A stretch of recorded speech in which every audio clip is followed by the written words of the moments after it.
More trouble mounts for Lance Armstrong as he steps down as the chairman of his cancer foundation. I'm Hyla in Hollywood for the Daily Buzz on CelebBuzz.com. Despite having never been tested positive for a performance-enhancing drug, the cycling champion Lance Armstrong has decided to say goodbye to his beloved cancer charity Livestrong by stepping down as the organization's leader. He is also dropped from his longtime partnership with Nike. Joining us to discuss this latest fallout, I have my man, author of Me 2.0, Mr. Dan Schawbel. Schawbel, what is going on?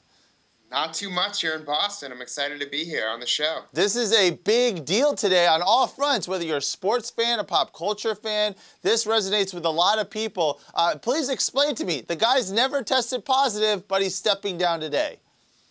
I mean, over the years, it's just all the negative publicity has really come down to this one defining moment where he just doesn't want all of that negativity to be brushed on everything that he's done with Livestrong, so he needs to get out. I mean, it's probably the best that he gets out, so more negative attention isn't attached to something that he's worked so hard to create. So there's this report, there's over 26 different witnesses that say they witnessed him doing doping. I think several of those include teammates and other people involved in cycling. And like you said, he just had enough. He wants to move on from this. Also, Nike, who has been a strong supporter of his throughout this entire deal since the beginning of his career, they put out a statement saying, due to seemingly insurmountable evidence that Lance Armstrong participated in doping and misled Nike for more than a decade, it is with great sadness that we have terminated our contract with him. Nike does not condone the use of illegal and performance-enhancing drugs in any manner. Okay, moving forward, what does this mean for Livestrong? I mean, it's a product, it's a brand that I use today. I still jump on their website and I use it. What's going to happen to them? Well, if this was back when Livestrong was created, Livestrong would be no more.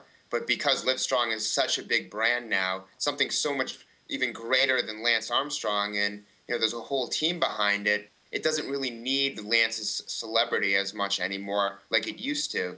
So now is actually a great time for the separation to occur. If it happened in the beginning, it would be a catastrophe. There wouldn't be a company. I mean, I think everybody has either worn or seen those yellow Livestrong bracelets that Nike helped put together and has raised over $80 million for the charity. Let's move on to Lance himself. What does this mean for him? Is he finished? Is he done? Or is there a way that he can rebrand himself and come back to the forefront?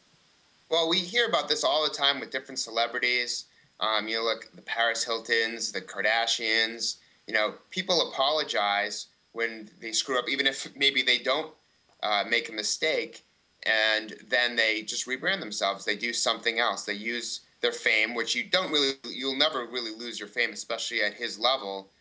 So he can always leverage that brand that he has that's still really well known to do other things once he's apologized. And, I would say, if he can attach his brand to, another nonprofit or, even fund other nonprofits, that could be interesting for him, or some sort of other company that plays off of similar things that he's done, but something kind of unique that he can try out would be a good way to reposition him. I think it's safe to say, though, that he does need to disappear for a short amount of time before coming back. Dan, thank you so much for joining us. And let us know what you think about Nike's decision to drop Lance Armstrong by using the hashtag #TheDailyBuzz. And for the latest on the biggest stories breaking right now, go to CelebBuzz.com.